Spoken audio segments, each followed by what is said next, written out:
messieurs, bonsoir et bienvenue à ce nouveau numéro de l'émission Entre nous soit dit, ce magazine lancé ici à CPL Télévision dans lequel nous analysons des questions importantes liées notamment à la politique, au droit, à la religion et à la société. Tout ce que vous voulez, on prend des domaines importants, on les met sur la table pour en parler. Vous avez suivi Albert Youma faire une déclaration fracassante dans laquelle il révèle que le Congo a perdu totalement de sa richesse parce que des contrats qui ne bénéficient pas au pays ont été signés. Quelle est la responsabilité de la République dans cette arnaque? Quelle est la responsabilité des ministres, notamment les anciens premiers ministres? La responsabilité de Youma lui-même, on parle de ça dans cette émission. On reviendra peut-être un peu avec la politique. Le FCC, qu'est-ce que ça devient? Kabila lui-même, y a-t-il encore des fidèles autour de lui? Pour en parler, pour la toute première fois sur ce plateau, j'ai le réel plaisir de recevoir pour vous Monsieur Franklin Tchamala. Monsieur Tchamala, bonsoir. Bonsoir, mon frère Perrault. Ça fait toujours plaisir de vous avoir sur ce plateau. Je vous recevais souvent quand j'étais encore de l'autre côté, mais bon, ça fait toujours plaisir. Hein. Nous revoilà. Ça fait quoi, Franklin Tchamala, d'avoir goûté au luxe du pouvoir? Vous avez quand même été vice-ministre du plan. Et de rester pendant longtemps comme ça sur un banc des touches. Est-ce que psychologiquement on craque? Est-ce que psychologiquement on est préparé? Ça se passe comment dans la tête? Entre la gloire et les creux là? Non, mais on est habitué à vivre dans toutes les conditions de la vie. On n'est pas des ministres. On a été d'abord étudiant, élève. On a galéré au chômage. On a été enseignant.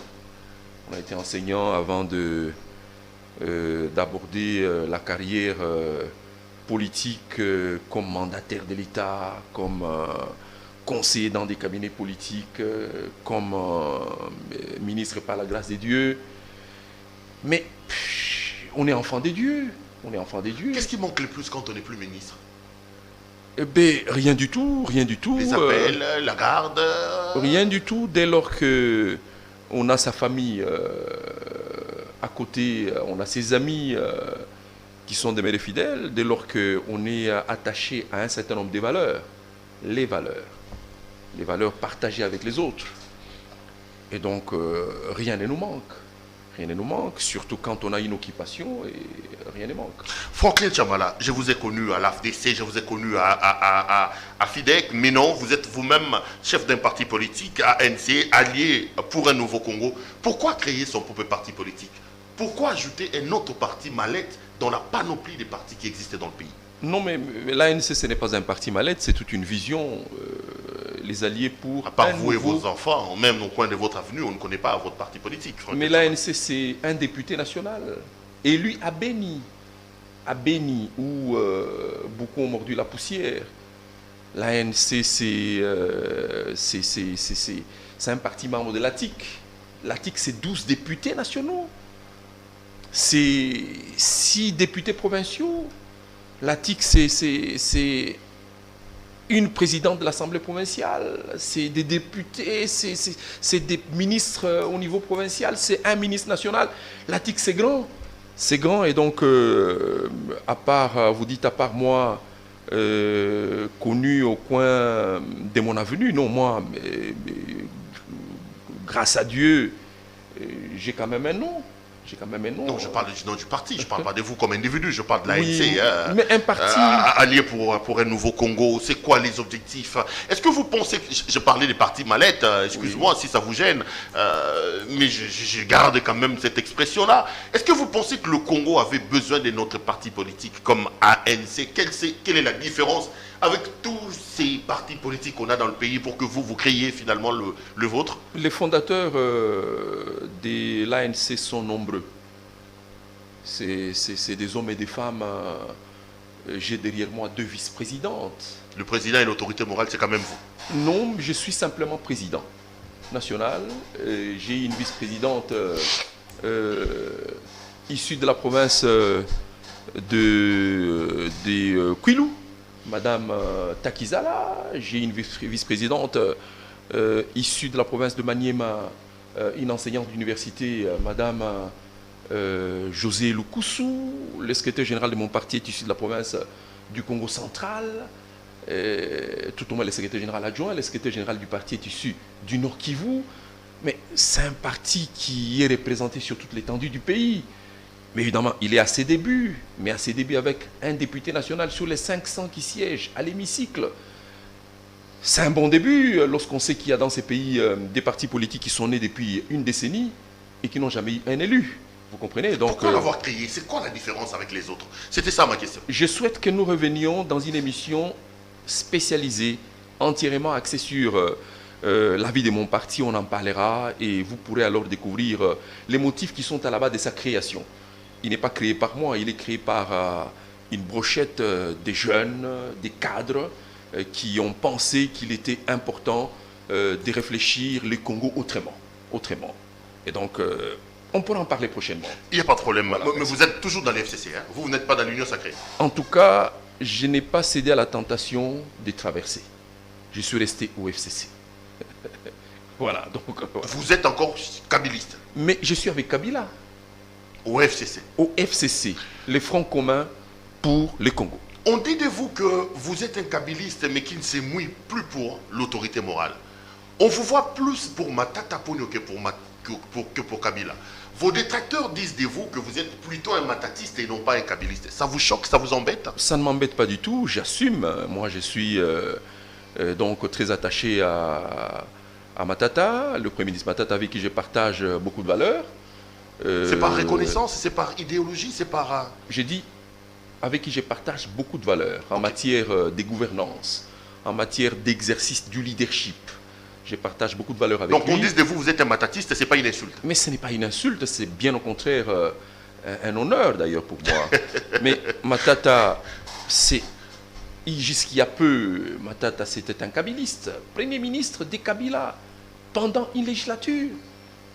Même en ayant démissionné du PPRD, même en ayant démissionné du FCC, Matata a déclaré haut et fort qu'il demeurait reconnaissant vis-à-vis de Joseph Kabila Kabange, avec qui il entretient de très bonnes relations.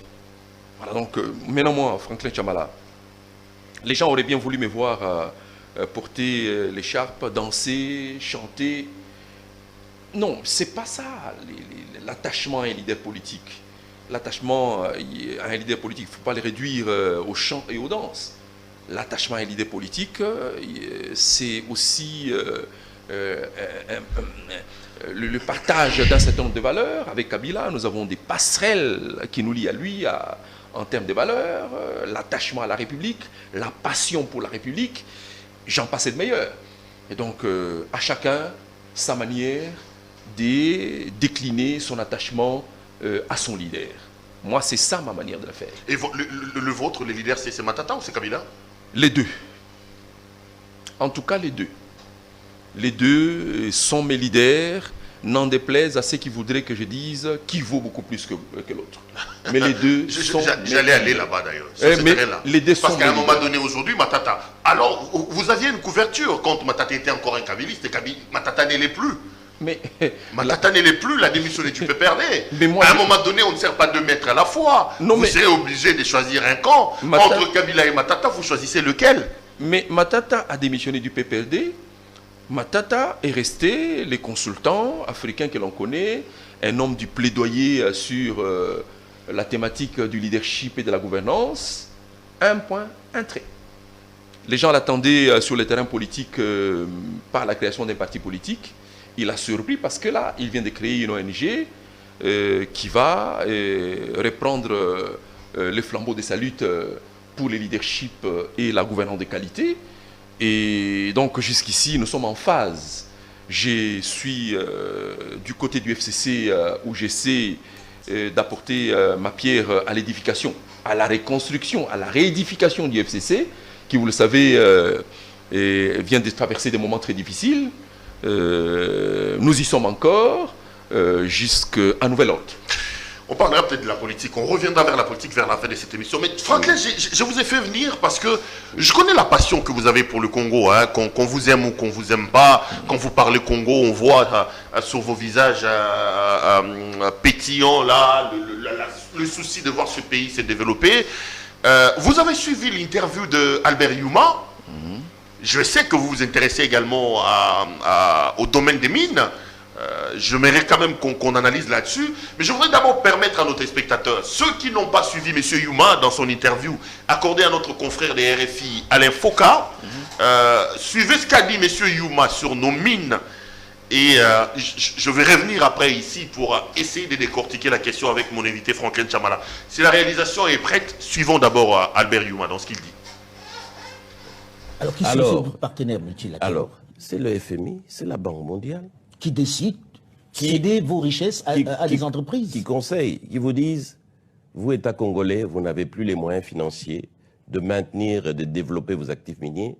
Nous vous conseillons, gentiment, oui, on sait comment on conseille. Voilà, de céder ça à des partenaires techniques et financiers internationaux qui sont spécialisés et qui ont les moyens, et ils vont développer ça à votre place. C'est l'erreur fatale qu'on a faite, qu'on ne devrait jamais faire dans nos pays africains. Donc aujourd'hui, à qui appartiennent ces mines-là? Quelles sont ces entreprises qui détiennent finalement la plus importante richesse de ce pays? Quand on dit que la RDC a exporté plus de 1 million de tonnes de cuivre et près de 100 000 tonnes de cobalt, c'est 5 ou 6 entreprises étrangères dans lesquelles, malheureusement, l'entreprise de l'État Gécamine n'est qu'un actionnaire minoritaire qui n'a quasiment rien à dire. Ah bon? Et donc, aujourd'hui, qu'est-ce qui se passe? C'est que quand l'État était seul avec son entreprise Gécamine, seul dans le secteur minier, produisait près de 500 000 tonnes par an, et la Gécamine subvenait à près de 70% à tous les besoins budgétaires de l'État. Mais aujourd'hui, avec plus d'1 million de tonnes exportées, ces entreprises ne contribuent même pas à 17% aux revenus de l'État. Pendant 15 ans, 20 ans, alors que nous avions promis des dividendes pour la Gécamine, des impôts pour l'État pour nous reconstruire, rien n'est venu. Vous savez pourquoi? Parce que ces entreprises, elles ont pris nos gisements, elles sont allées les donner en garantie à des banques étrangères et elles ont emprunté. Au lieu d'amener des capitaux qu'on nous avait promis, c'est des prêts qu'on nous a amenés à des taux qui dépassaient 10% alors que nous savons qu'ils les avaient à 2 ou 3%. Donc les entreprises à qui on a donné les concessions sont allées gager les mines du Congo. Du Congo. Auprès des banques. Et ont emprunté alors qu'elles devaient amener des capitaux. Elles ont amené plutôt des prêts. Des prêts à des taux d'intérêt. L'État ne peut rien contre ça. Qui sont ces entreprises? C'est TFM, c'est KCC, c'est Roachi, c'est Sicomine. Toutes des entreprises, si pas occidentales, chinoises aussi désormais. Donc ils tiennent les richesses du Congo aujourd'hui. Ils tiennent les richesses du Congo, d'où effectivement ce paradoxe que les richesses ne profitent pas aux Congolais, mais aux entreprises étrangères, aux filiales. Merci beaucoup à notre ami Merveille qui est donc là-bas du côté de la régie. Vous avez suivi l'interview et l'extrait de notre PCA, monsieur le président du conseil d'administration de la Gécamine. Franklin Chamala, vous avez suivi l'interview de monsieur Youma. Vous dites quoi quand vous avez suivi l'interview? Vous étiez scandalisé, vous étiez surpris. C'est quel sentiment qui vous a animé d'emblée quand vous avez entendu ce que monsieur Youma a dit? Non, mais je suis scandalisé par les propos de M. Youma. J'ai l'impression que M. Youma est vraiment déterminé à poursuivre son entreprise consistant à narguer la République. Comment ça? Youma dit que ce n'est pas lui, c'est la communauté internationale qui a demandé au Congo, n'ayant pas des capitaux, de pouvoir vendre ses actions aux sociétés étrangères. C'est d'une certaine manière une imposition psychologique qu'on a faite à la République démocratique du Congo. Ben, je sais que Youma est adulte. Youma n'est pas que PCA de la Gécamine, à ce que je sache. Youma, Albert, est à la tête du patronat congolais. Le patron des patrons. Je m'arrête là un peu. Est-ce que vous connaissez dans ces pays une entreprise de M. Youma, une société de M. Youma? Connaissez-vous une seule société de M. On sait qu'il était avec Tex Africa, bon, qu'ils ont saucissonné après, mais Youma personnellement n'a pas d'argent. Une société à lui? Non, Youma non, que je sache non. Mais comment est-il devenu du coup un président à vie de la FEC? Il faut arrêter de tromper les Congolais. À un moment donné, il faut savoir arrêter. Il faut arrêter de narguer la République. Deuxièmement, mais Youma aujourd'hui semble dénoncer ce qu'il a approuvé jusqu'il y a peu. Mais qu'il soit arrivé aujourd'hui à dénoncer ce que hier il a approuvé, c'est cela qui paraît étonnant. Il semble faire la diversion. La quasi-totalité des contrats de joint venture signé par la GECAMIN avec ses partenaires et qui ont vu la GECAMIN être dépossédée de ses actifs miniers au profit de ses partenaires. Ces contrats sont signés par M. Youma depuis tous les ans. Mais il vous dit que c'était une imposition psychologique d'une certaine manière. Non. Il dit que le Congo n'avait pas de capitaux. Il dit au c'est les contraire. banques mondiales, c'est la communauté internationale. Mais il dit au contraire que c'est les FMI et la Banque mondiale qui ont conseillé gentiment à la RDC de le faire. J'ai noté. Gentiment. Donc, on avait la latitude de suivre ou de ne pas suivre. Mais il faut noter également, j'ai commencé par souligner que Youma est les négociateurs, les facilitateurs en sous-main de tous ces contrats qui ont vu la GECAMIN être dépossédée de ses actifs miniers. Donc la République est dépossédée de ses actifs miniers. Mais Youma, c'est l'homme par qui la République a raté en 2012 la conclusion du PEG 2, le programme économique, les programmes économiques du gouvernement en 2012, alors que toutes les revues, les 4, avaient été faites de manière concluante. Lors de la dernière revue, tous les critères ont été observés par le gouvernement de manière satisfaisante. Un seul critère, c'est qu'on n'arrive pas à retracer, les FMI dit, nous n'arrivons pas à retracer les ressources générées par la vente des actifs miniers de la GECAMIN sur la comptabilité de la GECAMIN. Le gouvernement est en manque d'argent, mais la GECAMIN vend des actifs miniers et les revenus, pas de traces. Et on exige au gouvernement de pouvoir retracer. Et là, à l'époque, qui est Premier ministre, c'est Matata. C'est Matata.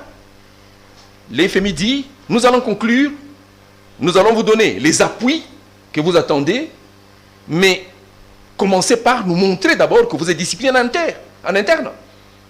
Les ressources générées par la vente de vos actifs miniers passent par où? Parce que nous ne retraçons pas ça. Et comment est-ce qu'on peut expliquer ça? C'était quoi la différence du Premier ministre lui-même, Matata? Youma avait des parapluies. Comment est-ce qu'on est dans une république? Youma vend des actifs et le gouvernement au niveau le plus élevé ne comprend pas et ne connaît pas tracer ces ventes-là. Mon frère, ça s'est passé comme vous le décrivez. On n'a jamais retracé cet argent-là. Ça veut dire que c'est des actifs qui ont été vendus et l'argent est passé ailleurs que dans les comptes de la GECAMIN. La faute à qui? Mais c'est le Premier ministre qui était laxiste, le Premier ministre qui était, je vais utiliser un mot dur, est-ce que le Premier ministre était lâche au point d'accepter qu'un individu qui n'est qu'un simple PCA vende les actifs d'une grande société comme la GECAMIN sans qu'on les sache? Vous voulez dédouaner Matata? C'est la lâcheté de Matata qui a amené à la situation? Non, mais les gens qui connaissent Matata savent que Matata, ce n'est pas un lâche, parce que Matata a tapé du poing sur la planche et a exigé effectivement de retracer ses ressources. Mais dans l'architecture institutionnelle péperdienne, Youma était ce qu'il est. Rappelez-vous, il y a peu, le chef du parti PPRD a lui-même déclaré que si l'on touche au chevet de Youma, la RDC s'arrête. C'est autant vous montrer les niveaux d'influence qu'exerçait Youma dans l'architecture institutionnelle du PPRD. Il avait le parapluie de Kabila lui-même? Je n'en sais rien. Parce que si Matata était incapable de contrôler, c'est qu'au-dessus de Matata, il y avait que Kabila lui-même. Constatez vous-même que l'homme a défié la République. La République a raté la conclusion de cet accord important avec les FMI, n'est-ce pas? Les appuis budgétaires qui étaient attendus ne sont jamais venus et Youma est resté en place en dépit du fait que le Premier ministre a tapé les coups de poing sur la table. On lui a dit, Youma reste en place. Mais Youma n'était pas que le PCA. Il était patron de la FEC, mais il était en même temps administrateur à la Banque centrale. Donc, un homme a tout fait. Jusqu'aujourd'hui, il l'est toujours. Et que Youma, aujourd'hui, se permette de tenir ses discours, c'est de la diversion. De la diversion, je répète, il a signé en âme et conscience ces contrats, il y en a beaucoup, qui ont vu la République, si pas la GECAMIN, être dépossédée de beaucoup d'actifs miniers. Youma s'est enrichi, rappelez-vous, il a fait des mariages somptueux pour sa famille. À 6 millions de dollars le mariage. Il est issu, lui, de quelle famille pour avoir une telle fortune à dépenser en une journée? Le Youma. Et donc, j'ai dit, le pays n'a pas de chance. Parce que ce sont ces hommes qui donnent des leçons Yuma donnait des leçons. Non, c'est-à-dire quand le pays rate le PEG en 2012, Oui. c'est à cause de M. Albert Yuma. Mais c'est à cause Donc de lui. le malheur du Congo, Yuma porte une grande responsabilité. Mais c'est à cause de lui. Et c'est pour ça que j'ai dit que cet homme n'a pas droit de parler. Sur les questions de leadership, sur les questions de gouvernance, cet homme devait se taire. Mais qu'il se permette de parler à haute voix, j'ai dit, mais je suis confus. Il a la bouche pleine. Et quand on a la bouche pleine, on ne parle pas. On se tait, on digère d'abord. Mais lui parle, et il parle mal. Vous comprenez? Et tout le monde se tait. On m'a dit que le président de la République avait un côté solide, le côté du béton, c'est ce qu'on m'a dit. Mais on ne peut pas se frotter au béton et demeurer vivant. Surtout quand c'est du béton armé. J'attends voir. Je suis réticent dans beaucoup de choses, mais là j'attends que le président me convainque qu'il est effectivement solide et qu'il y a du béton dans sa main. Mais, Franklin Chamala, Yuma dit qu'on l'a conseillé gentiment. Les joint ventures ont été signés, mais le problème aussi, c'est l'influence internationale de ces multinationales qui ont, d'une certaine manière, floué la République. Est-ce que vous pensez que Yuma, individu, peut, lui, avoir la capacité d'influencer les multinationales qui ont derrière eux non seulement les capitaux, mais aussi les appuis de leur État? Mais je reviens à ce que j'ai dit tout à l'heure. Yuma dit que c'est les FMI et la Banque mondiale qui ont conseillé à la République d'aller vers des partenaires techniques mieux outillés pour aider la République à pouvoir gérer son industrie extractive. Lorsque vous longez la route de Kolwezi, allant vers la route de Lubumbashi à Kolwezi, mais c'est des mines à ciel ouvert qui jonchent cette route-là. Des mines qui ne nécessitent pas beaucoup d'investissement pour être exploitées. Les gens qui viennent à la limite avec quelques excavateurs. Ils tapent, ils extraient, ils mettent dans des conteneurs et évacuent par la voie du sud. C'est ce que j'ai observé. Vous avez en face, d'un côté, les gens comme TFM, très riches, sur une cité bien lotie et tout, avec en face des taudis, des Congolais qui travaillent à TFM. Donc vous avez ici des colons, la nouvelle colonisation, les nouveaux colons, qui sont installés là, qui vivent dans un luxe ronflant, face aux Congolais qui vivent dans des taudis, là, à côté des mines, à ciel ouvert. C'est dans notre pays où ça se passe. Et Yuma est parmi les facilitateurs de ce que nous vivons là. Non, mais il exprime son impuissance. Qu'est-ce que Yuma, un simple individu, pouvait-il faire contre ces grandes multinationales, la puissance de ces hommes-là? Non, j'ai dit. N'oubliez pas, Franklin Chamala, que derrière ces multinationales se trouvent leurs États. Non, mais d'accord. Il dit, c'est l'FMI qui a conseillé. Mais c'est en même temps l'FMI qui exige à la République de retracer dans la comptabilité de la GECAMIN les revenus générés par la vente des actifs miniers. C'est là la controverse. Si l'FMI était complice à ce point, l'FMI se serait tu. Mais c'est l'FMI qui nous dit, attention, je vais conclure cet accord avec vous, le gouvernement congolais. PEGD va être appuyé, mais je voudrais quand même que le peu de ressources que génèrent vos mines, parce que, attention, Pérou, le PIB de notre pays est alimenté à 50% par les revenus de l'industrie extractive. Les taux de croissance de notre pays est constitué au tiers par l'alimentation de l'industrie extractive. Donc, les mines constituent en fait un levier important du développement de notre pays. C'est toujours ces gens-là que nous indexons qui nous disent « Attention, les revenus générés par la vente de vos actifs, on ne les trouve pas dans votre comptabilité. Ça passe où ?» Les individus comme Yuma font quoi? Ils vendent et mettent dans leurs poches, n'est-ce pas? Au détriment du pays. Donc, ils s'enrichissent et appauvrissent la République. Et veulent nous dire aujourd'hui qu'ils sont bons à ces points-là. Non, j'ai dit non. Nous avons, c'est vrai, été laxistes pendant longtemps, mais Yuma doit rendre compte. Il doit rendre compte. Il vient là de faire un aveu grave. Il doit rendre compte.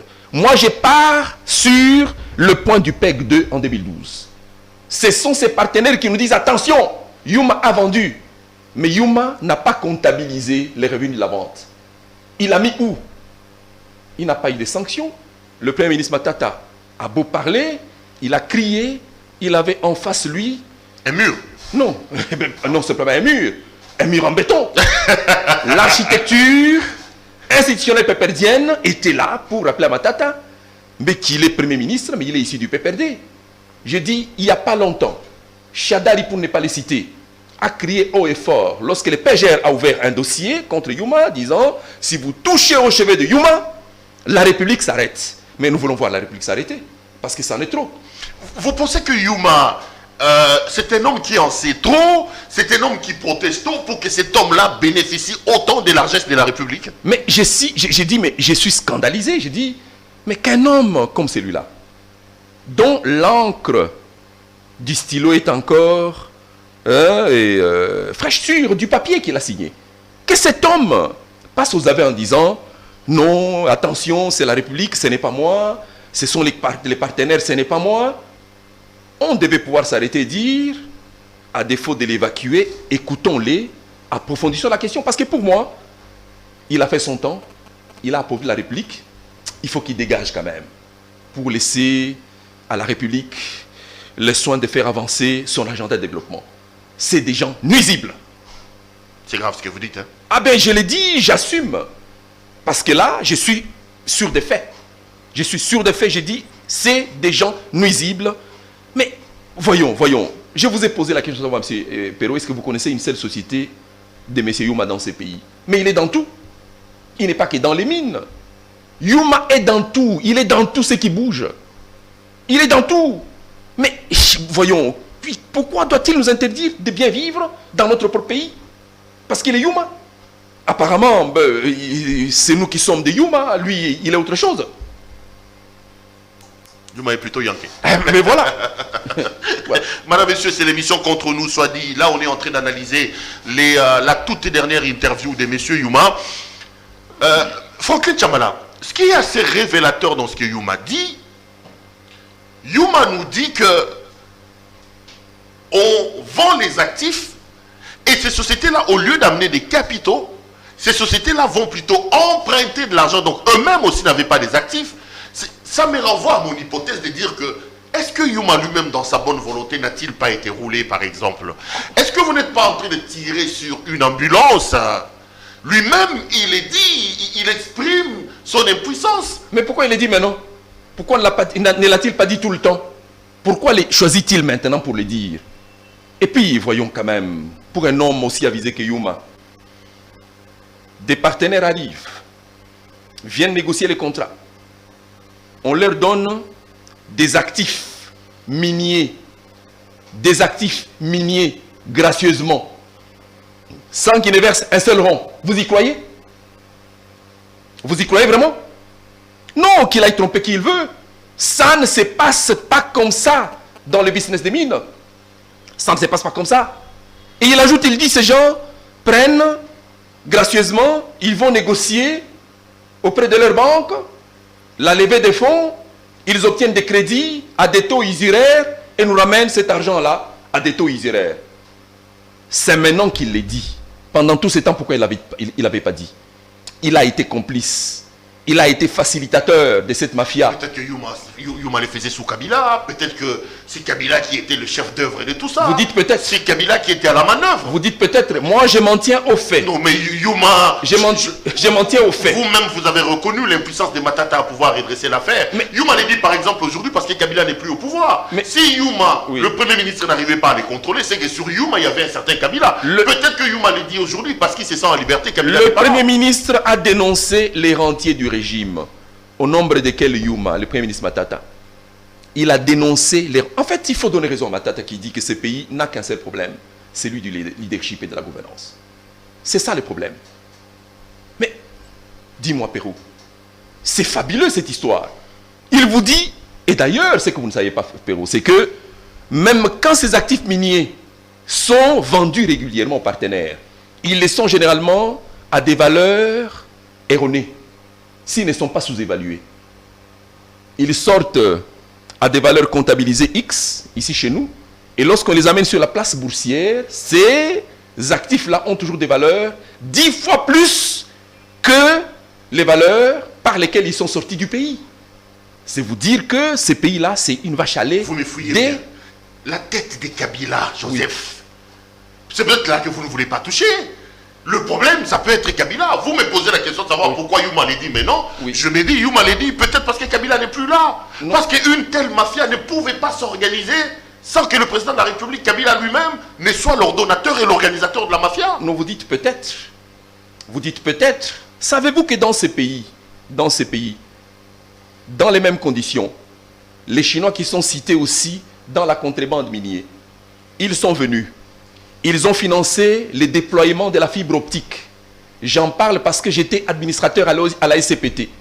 Ils ont financé le déploiement de la fibre optique dans ces pays, mais une fibre optique d'une qualité médiocre, qui était rongée par les rongeurs déjà à quelques kilomètres de Kinshasa ici, parce qu'elle n'était pas sécurisée convenablement. Ce sont toujours les Chinois, c'est toujours des contrats léonins négociés par les Congolais dans les mêmes conditions. Kabila était-il dans cette affaire-là lorsque les Congolais, à un certain niveau, ont négocié les déploiements de la fibre optique? J'ai dit, nous avons une responsabilité à nous les gestionnaires. Non, mais si Kabila n'était pas Les dedans, politiques. réfléchissons au Franklin Chamala. Oui. Kabila aurait pu arrêter les désordres de Youma. Je sais que vous n'allez pas couper la tête de Kabila là où vous êtes. Je voudrais réfléchir avec vous. Matata a été incapable d'arrêter Youma parce que derrière Youma, il y avait Kabila lui-même. Hein? C'est vrai, il est possible que Youma n'ait été que la face cachée de l'iceberg. Mais il faut qu'il le dise lui-même, il faut qu'il l'avoue lui-même. Là, jusqu'ici, il s'assume.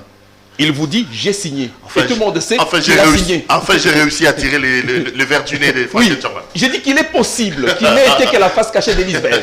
Et la grande face, Oui. c'est Kabila lui-même qui est... J'ai dit qu'il est possible, souterrain. qu'il ait été la face cachée de l'iceberg. Il est possible. Mais en réalité, aujourd'hui, si nous nous basons sur les faits, Youma lui-même, il parle en son nom, librement, et vous dit, j'ai signé. J'ai signé, mais j'ai signé parce que les partenaires ont conseillé. Et nous nous disons, les partenaires qui ont conseillé vous dénoncent et disent, vous avez signé, vous avez vendu, et les ressources générées par la vente n'ont pas toujours été comptabilisées, notamment chez vous à la Gécamine.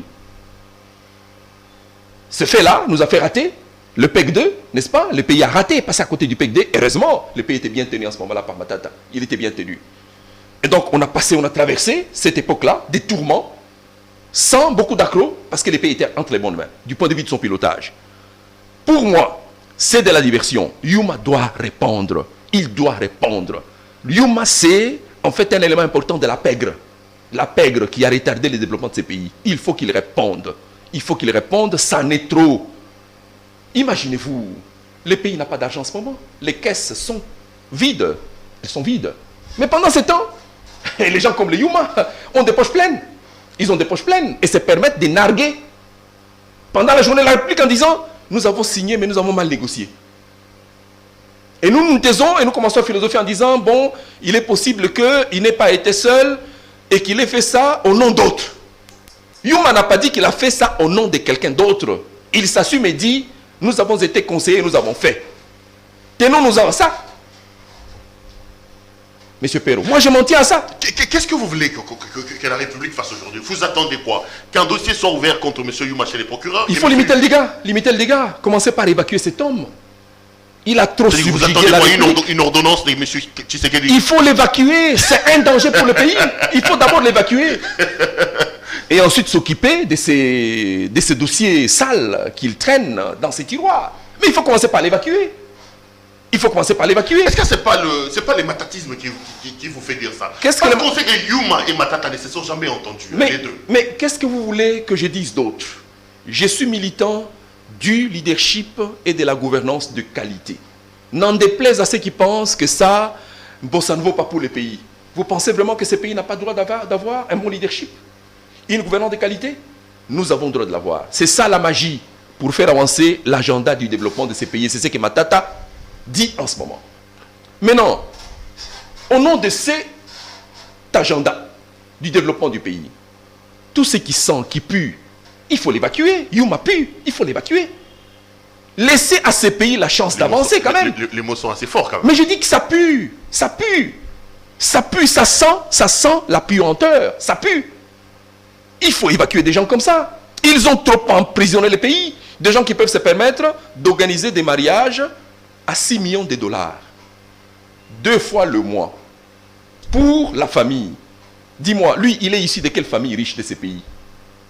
Il est issu de quelle famille riche de ces pays? D'où lui vient toute cette prodigalité-là? Ça lui vient d'où? Vous comprenez? Donc non, j'ai dit non.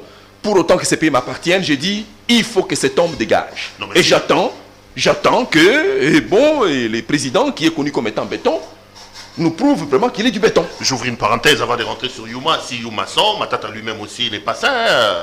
N'oubliez pas que l'IGF est toujours derrière lui dans les dossiers Bukanga Alonso. 285 millions de dollars américains sortis des caisses de l'État, seulement 85. Et on dit qu'il a planté des maïs qui ne se sont jamais fructifiés ici à Bukanga Alonso, mais il a récolté une grande université à Kindoua. Je peux répondre. Allez-y. Mais c'est toujours l'IGF qui nous dit que dans cette affaire, Matata est responsable intellectuellement. Ça veut dire, on n'a pas vu où il a touché à l'argent. Mais on estime qu'il serait responsable intellectuellement. Le professeur Kalouba l'a dit dans le procès Caméré. Le détournement est une infraction d'abord intellectuelle. Hein? Non, mais en matière de gestion... Il faut une certaine intelligibilité pour arriver à ça. En matière de gestion, ce sont les faits. Ce sont les faits qui condamnent. Cet homme n'a jamais ordonnancé un paiement.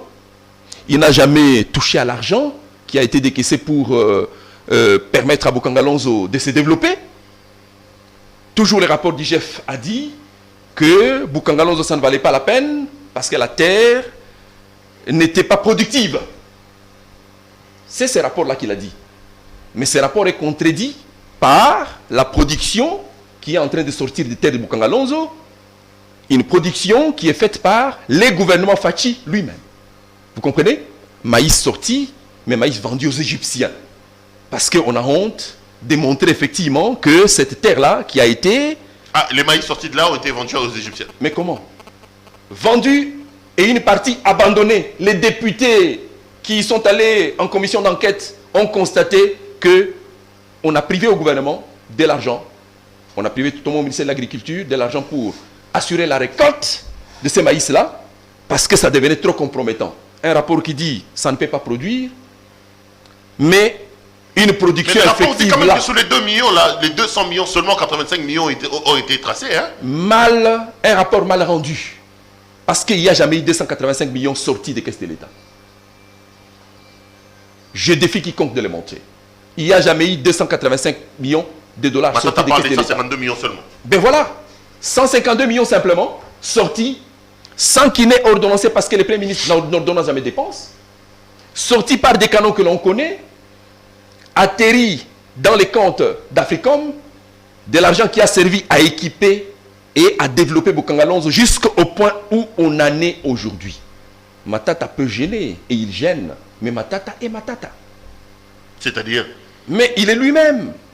Quand on entend des critiques du genre, il n'a pas laissé de grandes universités, il a laissé l'Uvanium en désordre, il a laissé l'Unilou, il est allé se construire une grande université. Ça ne vous embête pas? Matata, un Premier ministre qui sort, qui ne construit pas des universités, mais qui lui-même s'est tapé une belle université comme Matata, c'est un homme très honnête, qui a écrit ses mémoires, et qui dit dans ses mémoires-là que beaucoup de choses ont été faites sous son mandat.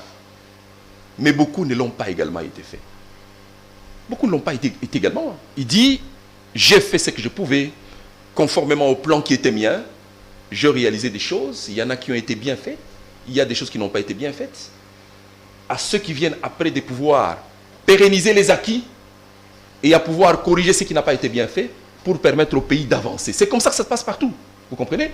Et donc les gens attendaient que Matata ressuscite les morts. Non, il n'a pas fait, il ne pouvait pas le faire. Bon, on dit qu'il n'a pas construit les universités. Mais l'université de Kindu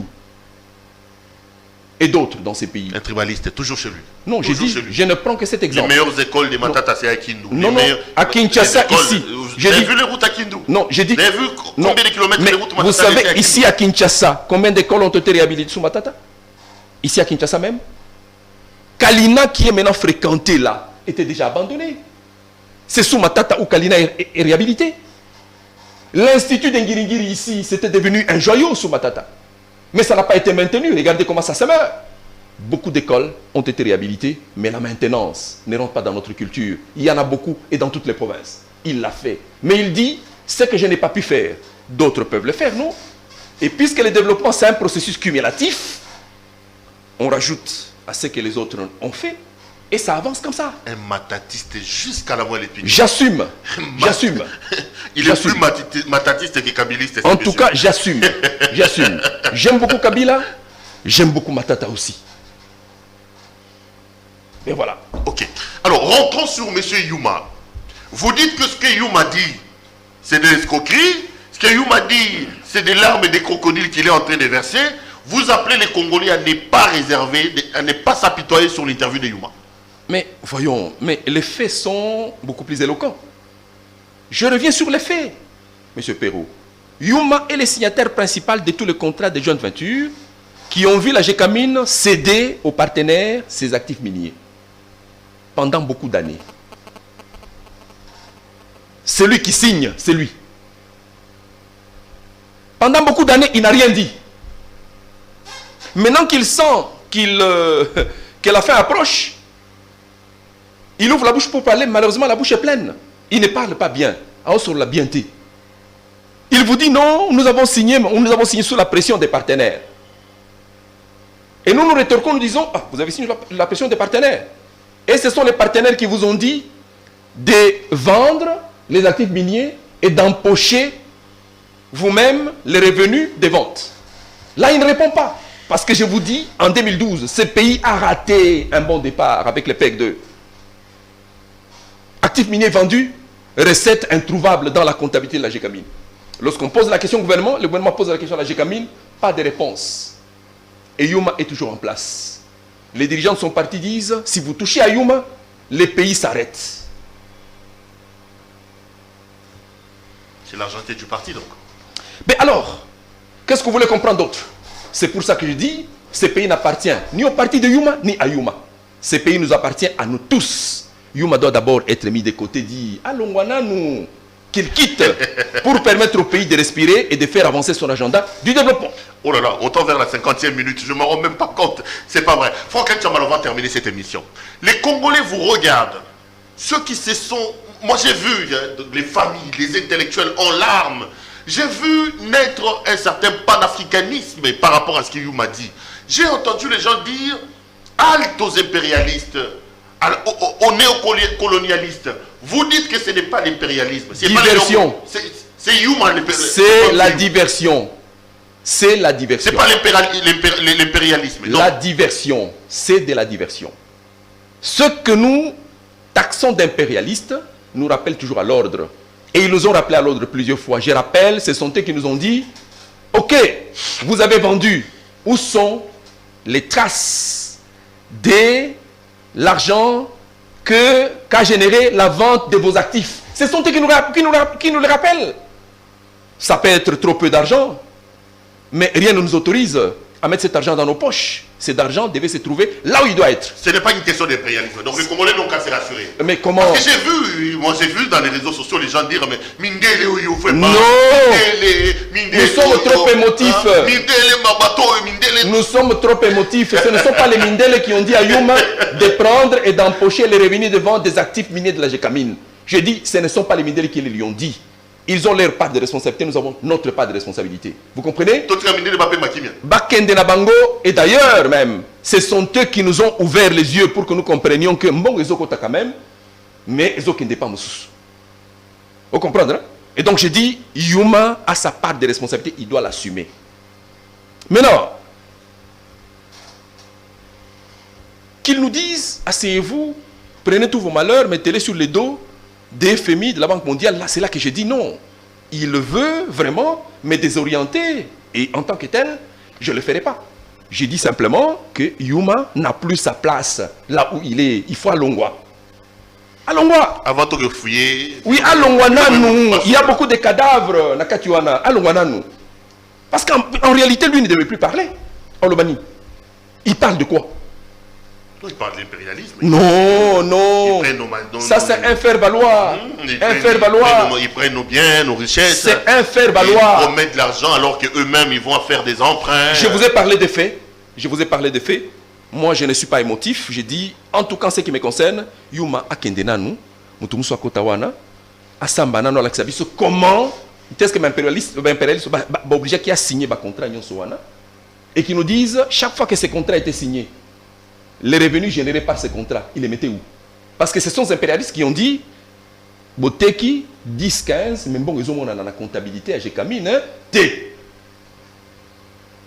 La Gécamine là que tu vois, Tilelo, ce sont des machines vétustes qui sont en place.